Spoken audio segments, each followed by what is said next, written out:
Hey, before this video starts, I ask you for one thing. Please be open-minded, and please be respectful. This topic is a little sensitive for some. And before I say anything else, I'm well aware that not everyone will accept this. And quite frankly, I don't care. The topic I'm going to discuss here is one that many people have experienced, and it's no different with me. So, what could possibly be so important that it warrants its own video? The topic I am going to be discussing is gender and gender dysphoria. I'm certain a lot of people have experienced this at least once or twice in our lives, and depending on the person, it has differing outcomes. Some experiment, some stay in the middle, and some go for other things entirely, and that's okay. There's nothing wrong with any of that, and I'm in full support. However, the reason I'm making this video is personal, like I said, right? So, without keeping you all waiting, allow me to explain. I've always tried to be as real as I can with not only my loved ones, but you, the viewers, too. Because despite the small size of my audience, we are all in a space here, our own space, a bubble, so to speak. And for my entire life, I've always been unsure about some parts of myself, whether that be the things I like, the games I love most, or what kind of music I love most. But there's one part of myself I was never fully sure of until recently: my own gender. You may or may not already have an idea as to where this is going, honestly. To give you all the necessary context, I'll have to take you back to 2019. 6 whole years. Man, we're getting old. Anyway, back in 2019, I was around 14 or 13 years old. I was still in school, and I was still figuring a lot of things out. I wasn't sure about the career path I wanted, or just what I was going to do when I got into college. But then there came a moment that I do still look back on fondly, honestly. Around that time, a friend of mine came out as a trans woman, and at first I didn't understand what that meant. Being open-minded though, I looked it up and found out about being transgender. I found it fascinating. The concept was new to me and I had no idea just how many people there were under this umbrella, and I embraced it wholeheartedly. I found it so amazing people were brave enough to make this decision and be their true selves. This also introduced me to the LGBTQIA+ community as a whole, which I was at least partially aware of because I believe I was either gay or asexual at the time. But this made me want to learn about it all the different identities that made up the rainbow. And then came the question that brought us here now.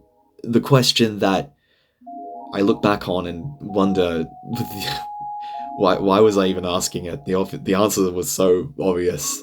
And without stalling or anything, I am just gonna get into it. I asked myself in my head, am I really a guy? Now, naturally, my brain pushed it aside at first. As a kid, I was more focused on playing video games or watching YouTube. But the thought came back again and again and again, until it started to circulate in my mind almost infinitely for days on end. I noticed changes in my choices, my decisions, and sometimes my behavior too. Oftentimes, whenever I'd be playing a game, like Pokemon for example, I'd always choose the female trainer instead of the male one. Now, to some, they do that simply just because, and leave it at that. It's a game, who cares, and fair enough. But my reasoning was entirely different, and I didn't even know why yet. Then, fast forward to 2020. It finally hit me. The reason I continued to feel so weird about myself: I was not a man. Rather, I was a woman, trapped in a male body. It took me so long to accept this about myself, as I was in denial for over 6 whole years. In that time, I experimented. I tried being gender fluid, non-binary, and I even went back to being cisgender once out of pure guilt. The amount of times I switched from one label to the other was confusing for others. Most of the time, people didn't even know what to call me, including my partner. While this was a part of denial, I thought I was stuck in a loop of changing and then changing back, and it ate me up from the inside out. I'd feel increasingly worse about it day by day until near the end of 2024, which is finally when I came to terms with my gender. And to tell you the truth, I really don't honestly care what people say about it. It's who I am, and I'm finally happy with it for once.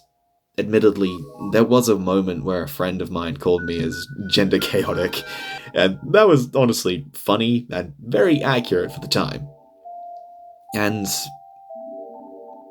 possibly, clearly or not, it also affected the channel.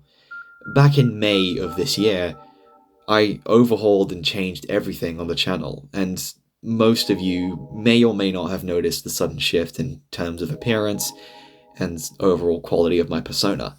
It went from being Mr. Dread to Freak Show, and to tell you the truth, I'm still extremely happy with the change. It feels unique and personal to me, which is why I love it so much. I've always gone through changes with my persona too, but that's not important here, I don't think, honestly. So, viewers, it's only fair you all know as well. I am trans feminine, and this was my story. And I hope it doesn't change your view of me. I can't control how you see me, but I hope you will understand what I went through. I'd love to hear your stories as well, if you have any. You can put them in the comments if you like. And before I sign this video off, I would like to say that I apologize profusely for not really putting anything out. Things haven't really been the best for me lately. I've been dealing with a lot of mental stress and I've just been dealing with a lot of stressful things. Namely, I've been dealing with college, depression, and just a whole myriad of things that I don't even want to get into because it's going to completely just drag this whole vibe down. And I'm not downplaying it at all because it's a genuine thing. But overall, I hope you understand what this meant for me as a person, and I hope you can see, like, what I went through, like I said, and that you can accept it, and that you can still respect me, because this does not change me personally, just personality-wise, this does not change anything. This is just me physically and mentally. Because being real, over the years in my childhood, I would always make more feminine choices in terms of fashion, in terms of things in games and other stuff too. And granted, since I accepted it, I haven't made any physical, tangible process in my transition. Socially, I am still male, and to be honest, I really don't like it. I don't like being perceived as masculine in any sense of the word. Besides that, I have been very proud of myself and very proud of who I am, even if dysphoria is still a major prevalent issue. I'm still proud of who I am, and nothing will change that. I will always be happy with myself and my identity, and I've never been more certain about it. And I always did feel more comfortable being referred to in any feminine way, like in any sense of the word, because it always felt right. It always felt correct, and it is correct. And it's been the greatest decision I've ever made, or one of the greatest decisions I've ever made in my entire life. With all that being said, viewers, I'd like to thank you for taking the time to listen to this and just tuning in to listen to what I have to say. Again, thank you for listening, viewers. This is Freak Show, out.